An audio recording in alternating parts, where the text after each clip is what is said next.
Esse tema, né? Ai do mundo por causa dos escândalos, pois é necessário que venham os escândalos. Então, a primeira pergunta: escândalo literalmente significa uma pedra de tropeço, né?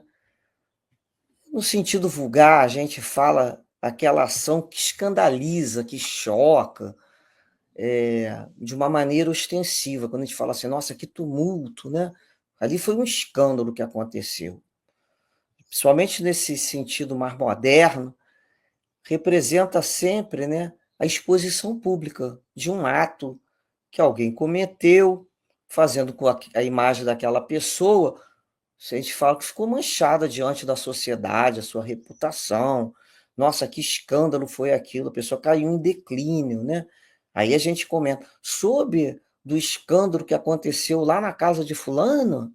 Então, é o que a gente chama de escândalo. Nossa, aquilo foi uma vergonha. Bem, no sentido evangelho, isso é muito mais amplo, porque o escândalo é tudo aquilo que resulta ainda dos nossos vícios, das nossas imperfeições. Toda uma ação má que nós cometemos com ou sem repercussão, com ou sem exposição pública, né? Não é necessária a exposição do erro para que alguma pessoa saiba e para que a gente seja aquilo considerado como um escândalo. Tudo que leva o homem à queda é um escândalo. A infração à lei de Deus, o mau exemplo, os princípios, o abuso de poder, mesmo que isso tenha sido escondido, abafado, teve uma repercussão ante as leis divinas, né? Então, tudo que a gente infringe de lei divina, a gente dispara um mecanismo de causa e efeito. Então, vamos dar um exemplo aqui. A gente está lá trafegando com o nosso carro numa avenida e tem o guarda ali, ou um agente da lei, que vê que a gente ultrapassou o limite, né, da velocidade permitida e notifica ali, nos dá uma multa. Então, aquilo ali ele viu, né, chegou ao conhecimento dele. Por isso que nós recebemos aquela multa. Se aquele guarda não tivesse ali, nós não receberíamos aquela multa. Mas vejamos uma outra suposição.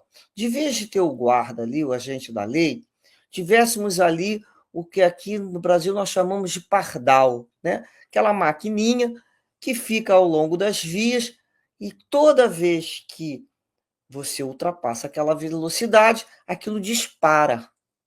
Ou seja, não teve ninguém vendo, mas eu fiz com que aquilo disparasse, porque aquilo foi organizado para ser disparado toda vez que se ultrapassa determinada velocidade. Diante disso, vamos raciocinar. Muitas vezes cometemos atos que acreditamos que nada vai acontecer, porque ninguém nos viu, né? Aquilo não foi conhecido, aquilo não foi exposto, digamos assim. Aí a gente se acha esperto demais, ou então aquilo que nós fizemos não está previsto na legislação humana. Aquilo não é tipificado, não tem um tipo penal para dizer que aquilo é um erro. São infrações de ordem moral, são infrações às leis de Deus e à lei de amor. Mas não temos, dentro do nosso código, né, dos códigos penais do mundo, a previsão daquela ocorrência. Então vejamos bem.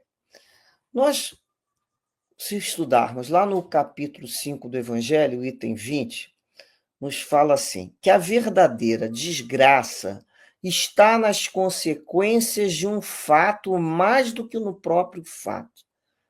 Então a gente começa a reparar que para se julgar um fato é preciso ver as suas consequências. Às vezes a gente acha que o fato é que é o problema. Não é o problema. O problema são as consequências que aquilo ali gera. Então, quando a gente analisa o que é bom ou mal para um homem, é preciso que a gente se transporte além dessa vida material. Porque fora daqui, muitas vezes, que essa consequência vai se fazer sentido na vida espiritual.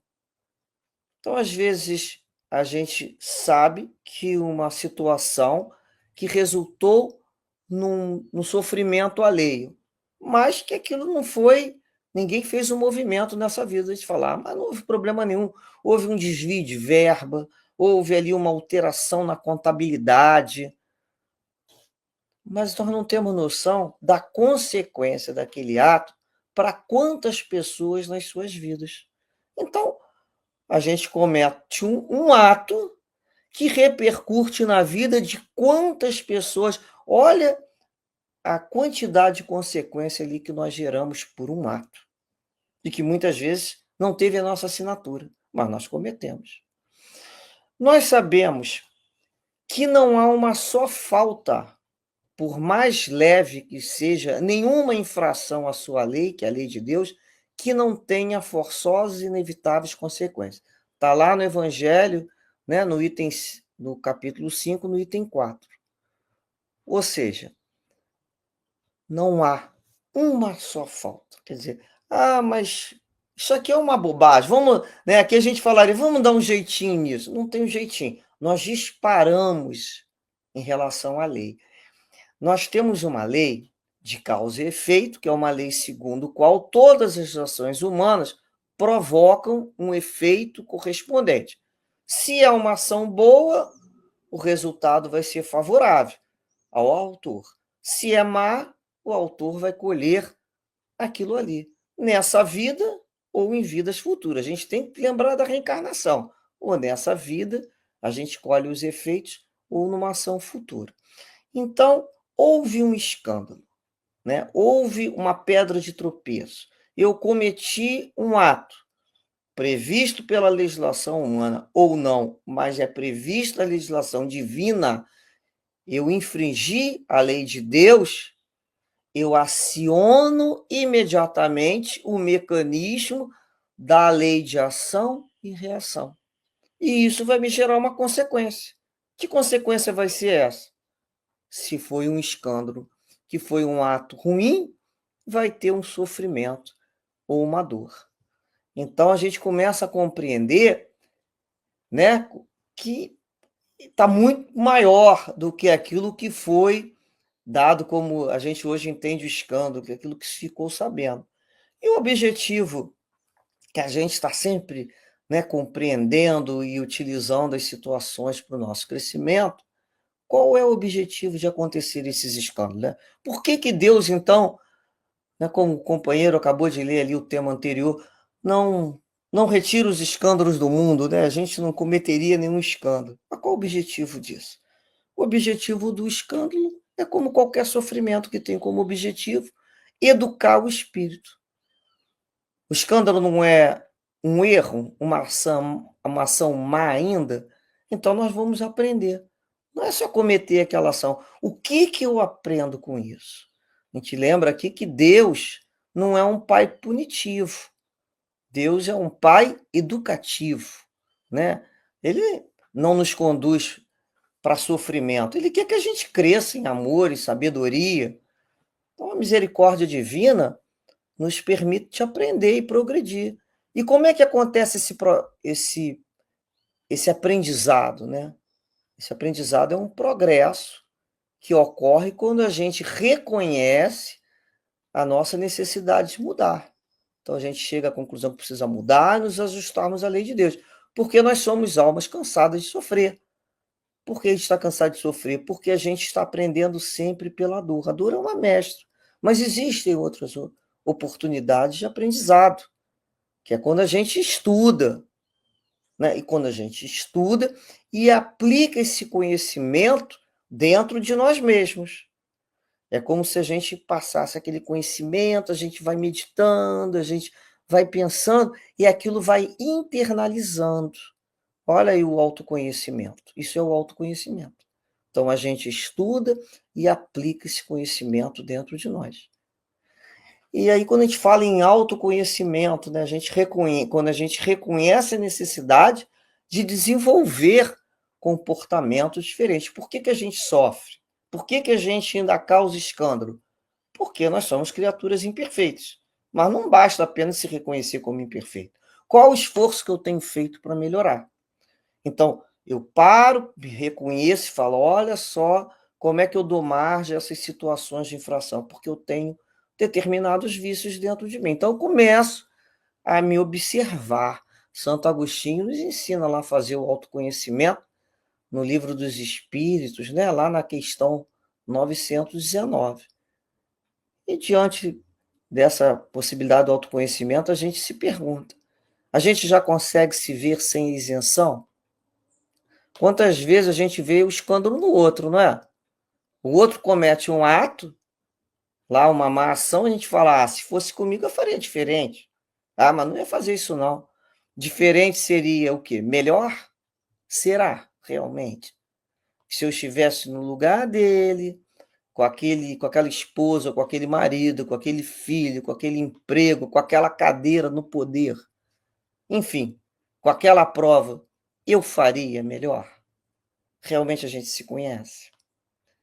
E a gente começa a ficar mais aquietada. A gente, com tão pouco, faz tanta bobagem, né? Imagina se tivesse muita opção.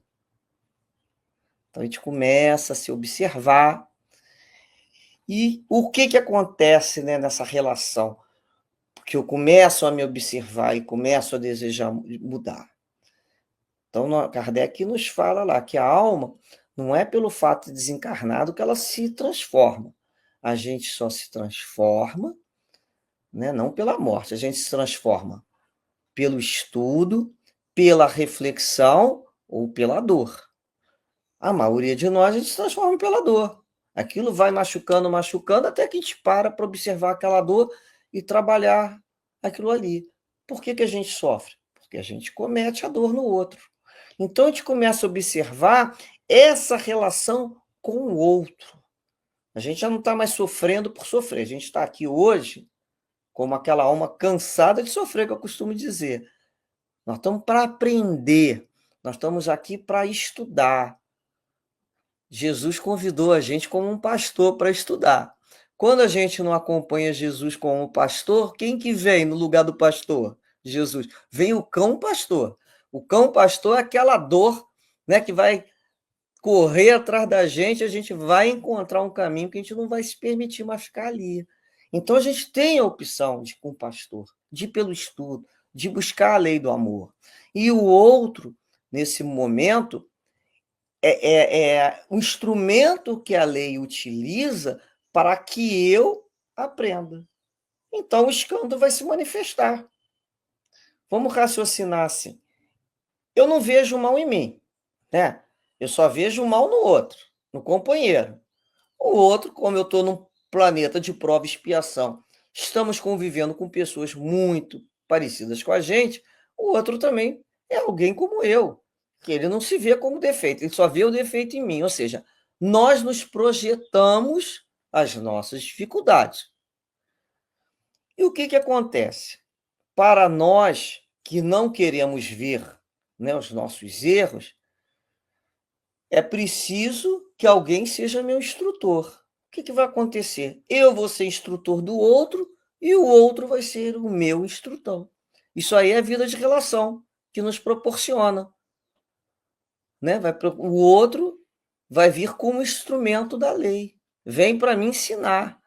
Então, se eu sou uma pessoa que entro lá no transporte público, né, sento de qualquer maneira, sem menor cuidado com ninguém, e não dou espaço para o outro sentar junto, e o outro fala educadamente me pedindo um espaço e eu viro o rosto, a vida está continuando do jeito do meu próprio erro, que eu não estou tendo o menor senso ali, né, de fraternidade, solidariedade, empatia. Chega um outro parecido comigo, dá-lhe um apertão na minha perna para lá, né? Sai daí que eu vou sentar junto aí também. Já vem com aquele jeitinho para dizer o contrário, né? E a gente vai se ajeitar. Porque pareceu um bicudo com outro bicudo, não é o que a gente fala? É um bicudo com outro bicudo. E aí eles vão sim, a gente se encontrou. Eu encontrei um instrutor ali, ó. O outro tá falando comigo com educação, eu nem liguei. Mas veio um parecido comigo, eu já entendi. E isso significa o quê? Que Deus educa o homem pelo próprio homem. Nós vamos ser educados pelos próprios homens. É necessário que o escândalo venha, então, porque nós, como criatura humana, Vamos nos punir pelo contato que temos um com os outros, né? Reencarnamos no planeta com gente como a gente, cheio de problema. Então, nós vamos, por esse contato, nos punindo. Você vê que muitas vezes é desagradável a convivência. Isso é um processo de punição, no sentido de compreensão da dor que nós já geramos em tantas outras pessoas. Realmente, a melhor maneira de aprender é pelo amor e não pela dor, mas às vezes vai ser necessária, porque nós nos achamos aquelas criaturas, né? Ah, eu não preciso mudar nada, eu sou puro e sem mácula, né? É o famoso alecrim dourado no campo que nasceu sem ser semeado. Aí a gente fica nessa ilusão da vida, até que vem o outro. Como instrumento da lei, a gente tem que entender que o outro é instrumento da lei para me ensinar. Deus ensina o homem pelo próprio homem. E o que esse outro vai fazer? Esse outro vai acionar o que eu tenho dentro de mim, uma fragilidade que eu não conhecia. É aquele outro que me aperta de tal maneira numa situação que eu coloco para fora. O que estava escondido no meu coração, que às vezes eu nem sabia. Então houve o escândalo. Eu extravasei a lama que estava adormecida no fundo da minha alma e que me despertou para a minha realidade. E aí a gente olha depois que faz, depois que fala, depois que pensa, e fala assim: nossa, eu não imaginava que eu seria capaz de fazer isso, de desejar tal coisa, de pensar tal coisa, nessa possibilidade. Então, o que Jesus falou, né? O que sai do nosso pensamento na nossa boca é o que estava no nosso coração. Estava lá, mas a gente não se conhece. Por isso a importância do instrumento da lei, para nos ensinar. Por isso que Jesus disse, né? É necessário que venha o escândalo. Ou seja, é preciso que a maldade humana que está oculta dentro de cada um de nós se manifeste, se mostre à luz. Para quê? Para que a gente se corrija, para que a gente se reeduque. Porque senão eu falo assim, eu só convivo com pessoas maravilhosas que gostam de mim, que falam maravilhas. Ah, eu já acho até que eu tô, né, com asas de anjo, no sentido figurado. Até que chega o outro e eu plá. Falei, olha só como é que eu ainda estou. Olha como é que eu sou. Então era necessário que isso fosse extraído de dentro de mim. Por isso essas situações aparecem, para que eu me corrija, me reeduque. Falei, olha só, agora eu estou me conhecendo. Vamos lembrar de Jesus, né, lá com o jovem rico, em que aquele jovem, ele queria, né, conversar, falando com Jesus, ele queria entrar na vida eterna. Aí Jesus falou para ele, então você vai e cumpre os mandamentos. Ele falou assim, olha, eu já cumpro os mandamentos desde que eu sou da minha juventude. É coisa pra caramba, né? A gente ainda não cumpre todos os mandamentos. Ele já cumpria. Vamos ver a evolução dele. Aí, o que falta ainda? Se queres ser perfeito, Jesus fala para ele, vende o que você tem e dá aos pobres, depois você me segue. Ou seja, ele andava dentro da lei, né, gente? Na época da lei mosaica, ele andava dentro da lei. Jesus convida ele para ir além da lei, que é a caridade e a abdicação. Naquele momento, ele não conseguiu fazer aquela transposição, ele não conseguiu, porque ele tinha que abandonar as riquezas materiais. E ali ele conheceu o quê? O seu limite. Repare que ele vivia dentro da lei. Outro exemplo, quando Jesus fala, né, a Pedro que Pedro iria negá-lo. Pedro achou aquilo um absurdo, Senhor, né? O que o Senhor pensa que eu sou? Para fazer tal ato.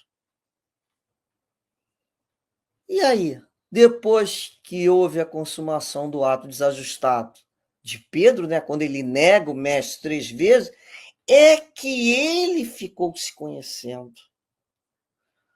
Para Jesus, Pedro não mudou em nada. Ele continuava amando da mesma maneira.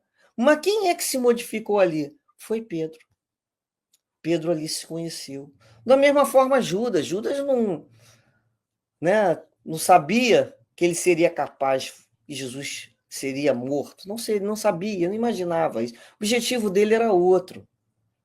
Mas Jesus sabia o que se passava na alma daquele discípulo, a avareza mesmo.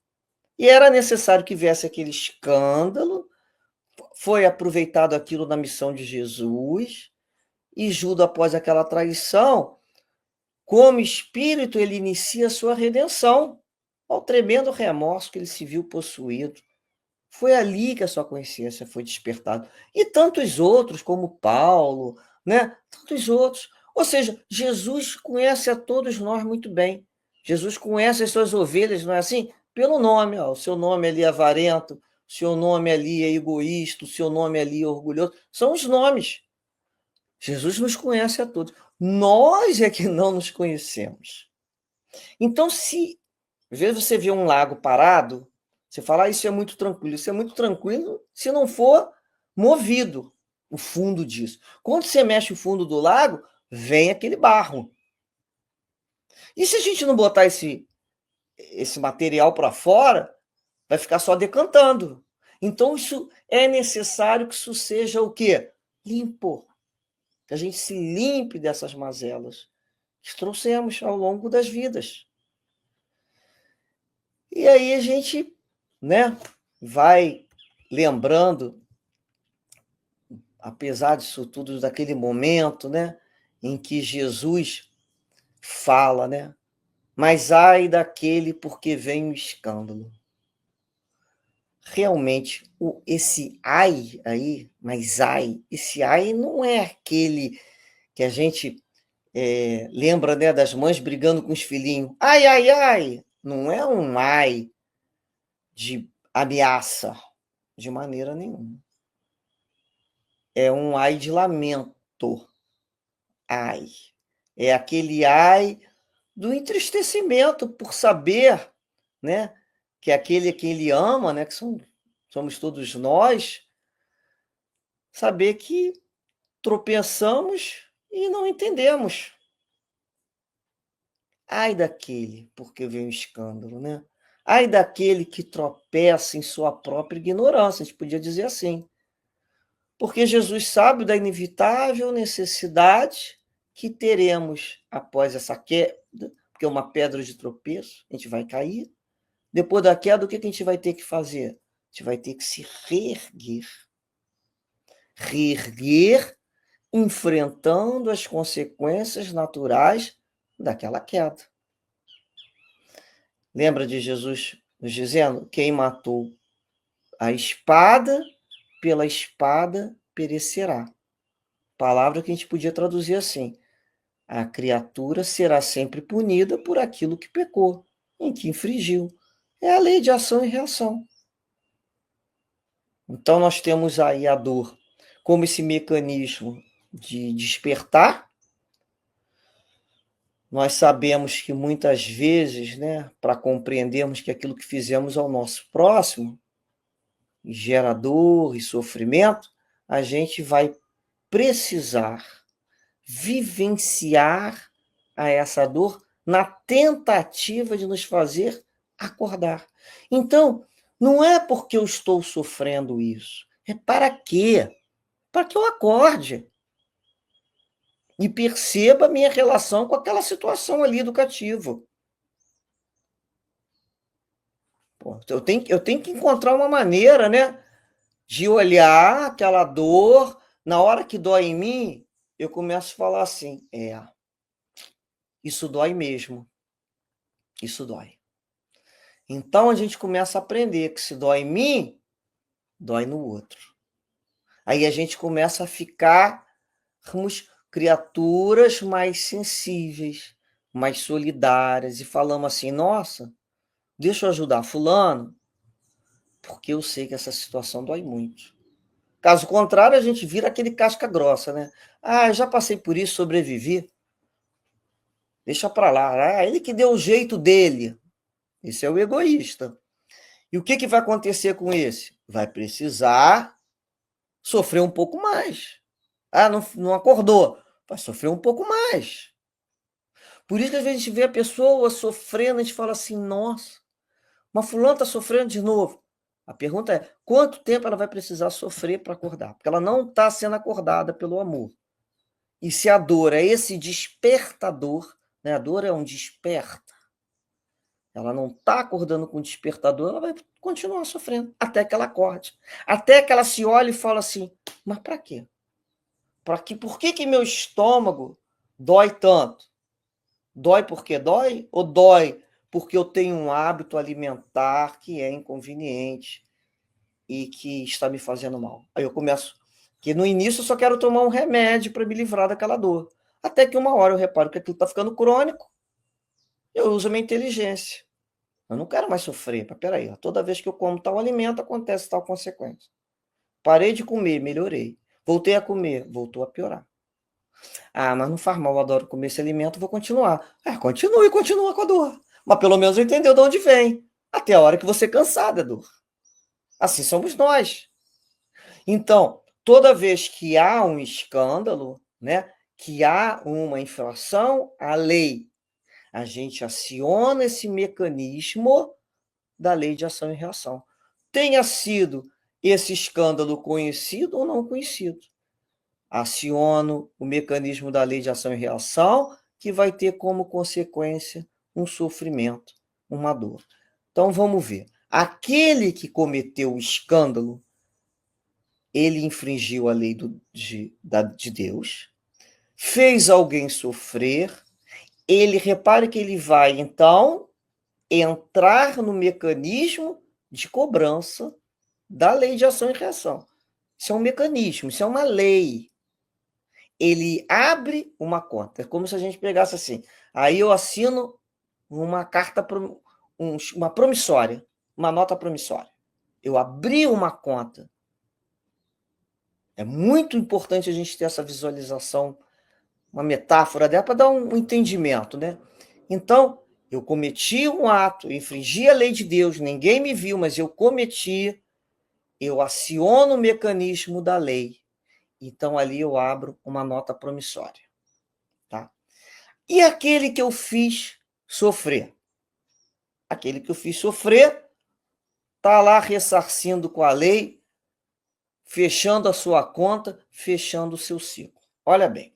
Então, eu fiz alguém sofrer. Essa pessoa pode, né,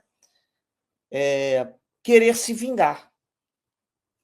É uma das coisas que nós conhecemos. Eu fiz ela sofrer, ela vai querer se vingar de mim. Ela não entendeu que ela fechou um ciclo. Não. Ela quer a vingança. O que acontece naquele momento que ela quer a vingança? Ela vai fazer a própria cobrança. E repare que somente Deus é aquele que pode aplicar a lei. Somente Deus. Por quê? Porque ele nos ama infinitamente e é o único que pode avaliar as nossas necessidades e possibilidade de pagamento. Você pode vir não adianta vir me cobrar uma situação que eu não tenho como resgatar, que a gente fala, eu não tenho como resgatar isso. A situação vai ficar muito pior. Ele vai me dar meio de eu resgatar aquela situação. O certo seria entregar, quando a gente fala, vamos entregar na mão de Deus e caminhar. Porque se eu passei por aquilo ali, pelo sofrimento que o outro me infringiu, é porque eu tinha contas a acertar com a lei. Eu fechei a minha conta. Né? Lá a gente, quando abre essa nota promissória, às vezes é a própria vítima que vai vir fazer a cobrança, que ela está na casa da vingança. Quando essa pessoa que sofreu, ela fala, entrego na mão de Deus, eu vou continuar a minha vida, vou caminhar e quero ser feliz, ela larga aquela nota promissória lá. Ela confia na justiça divina. Ela confia em Deus. Ela entende que ela não sabe avaliar como que ela vai fazer aquela cobrança na casa da vingança. Só que aquela nota promissória ficou em aberto, repare bem. Está em aberto. Não foi fechado porque o outro abriu mão. Está em aberto. O que acontece? Alguém vai cobrar. Alguém será o meu instrutor. O mecanismo divino vai usar algum outro O outro é atraído para aquilo ali para ser um instrumento da lei. Então, quando eu, né, às vezes chega um grupo e fala assim: quem quer ir lá falar uma verdade para fulano? Experimenta fazer uma situação dessa. Vai ter alguém que vai dizer, deixa que eu vou lá e resolvo isso. Isso não tem nada a ver com aquela história. Mas ela vai lá para resolver isso. Ela chama a si o papel de justiceiro. Por quê? Porque é dela ainda. Deixa que eu vou lá cobrar. Nesse momento é muito interessante. É um processo em vigilância.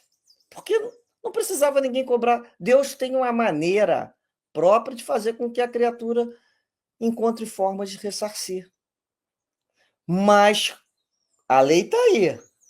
Eu sou acionado, eu mesmo coloco à disposição, porque eu sou invigilante. Essas situações me incomodam, eu sou uma pessoa que não confio na lei de Deus, e eu vou lá e me meto numa história que o outro que sofreu a ação já liberou, já perdoou, está caminhando, está evoluindo, e eu vou lá falar, deixa que eu vou lá resolver isso. Aí eu abro uma nova conta de dor e sofrimento. Por isso que a gente tem que insistir sempre na necessidade da vigilância sobre nós mesmos, para que a gente não entre, né, na lei como um instrumento do sofrimento do outro. Que eu passo a ser, eu sou atraído magneticamente para aquela situação, porque eu ainda me comporto daquela maneira. Então, é quando a gente começa, né, a observar qual é o nosso papel aí, por isso que a gente reza muito, né? A gente vigia e ora. Ó Senhor, eu tenho essa tendência de falar, deixa que eu vou resolver isso, deixa que eu vou lá e falo com o outro, deixa que eu vou e coloco o outro no lugar dele. E nós não fomos nem os prejudicados. Mas por quê? Porque a gente é invigilante. E a lei vai se utilizar. É natural no planeta de prova e expiação, precisa de alguém. Por isso, né, a gente tem que. A gente lembra muito de Chico Xavier, num dos seus livros, ele fala assim: olha, mas ai daquele por quem vem o escândalo. O escândalo é necessário que venha, né? Para que a criatura aprenda, se reconheça naquele estado ainda de dificuldade. Mas ai daquele por quem vem o escândalo, ou seja, o instrumento. Porque se fulano se matou, se feriu, se roubou, louvado seja Deus, que Deus abençoe e que tenha forças para carregar as dificuldades que criou para si mesmo. Chico Xavier fala isso. Então, é quando a gente vê o outro que criou aquele escândalo, a gente passa e fala assim que ele tem a força, porque ele vai ter que se rever e se recompor com o que chamamos de lei, né? Quando Jesus nos fala também, se a vossa mão, o vosso pé for motivo de escândalo, cortai e lançai-os longe de vós, é uma linguagem de figura, né? Uma figura de linguagem que a gente chama muito forte, ela é enérgica, né? Tem umas palavras que são enérgicas, mas aquilo ali traz uma proposta de reforma, de mudança. Cada um de nós deve, ao longo da vida, procurar eliminar em si, dentro de si, toda e qualquer causa de escândalo, a importância do autoconhecimento. Então a gente começa a observar o que eu tenho dentro de mim para cortar nesse sentido figurado, né? Então eu vou ter que me recompor com a lei. Então a gente começa a entrar na vida numa reencarnação, muitas vezes sem pedaços. Podemos falar pedaços físicos de um braço, de um dedo, né, de uma mão, sem a voz, sem os olhos, mas também sem um afeto, sem um filho, sem uma mãe, uma família. E a gente pensa assim, podia ter sido muito pior se não fosse a misericórdia divina. Então, esses pedaços ausentes representam um motivo de escândalo meu, que eu preciso arrancar, que eu precisei arrancar, como uma lembrança constante das minhas ilusões, para eu fechar o canal de expressão pelo qual eu feri o outro. Às vezes aquilo ali era a forma que eu utilizava para ferir o outro. Então eu peço numa reencarnação a retirada daquela possibilidade para que aquilo ali seja uma lembrança. Então, eliminei da minha vida o que eu ainda não sei usar bem, que me levou a uma queda, ao escândalo, né, infringindo a lei de Deus. Repara, quem tem que começar a olhar assim. Isso aqui certamente foi um motivo de escândalo na minha vida. Então, a gente vai lembrar sempre, né, que a lei de Deus, ela é justa, mas também justa no sentido da lei de ação e reação. Ela vai ter a justiça, mas ela também é misericordiosa, porque ela vai sempre nos proporcionar, a nós, aos culpados, né, vários modos de expiar as nossas faltas, sem precisar provocar aquele círculo vicioso da prática de novos crimes. Então, eu fiz, alguém vem e faz comigo, aí eu vou e faço com o outro. Isso é um círculo vicioso de prática de novos crimes. Como é que a gente quebra esse ciclo? Quando a gente passa a ter uma vida dedicada ao bem, a gente já entendeu que a gente pode resgatar os erros passados. Então, existe sim a justiça, mas toda vez que a gente pensar na justiça que nós vamos ter, né, que incorrer, nós vamos adicionar ali que a gente chama o sinalzinho de mais a misericórdia de Deus, porque Deus é muito misericordioso. Então, o que hoje, né, a gente lembra, sem me fazer de rebelde, injustiçado por Deus, que tanto me ama, eu possa aprender a valorizar essas bênçãos de Deus, que é a vida, com paz, com saúde, com harmonia entre todos. A gente começa a compreender o que a gente está passando, o que o outro nos faz passar, nós estamos encerrando ciclos, fechando notas promissórias. E não queremos abrir outra. Por isso a vigilância. Por isso que a gente está buscando a vivência no amor, na caridade, no bem, porque é isso que vai nos conduzir aos caminhos da libertação dessas dores e sofrimentos.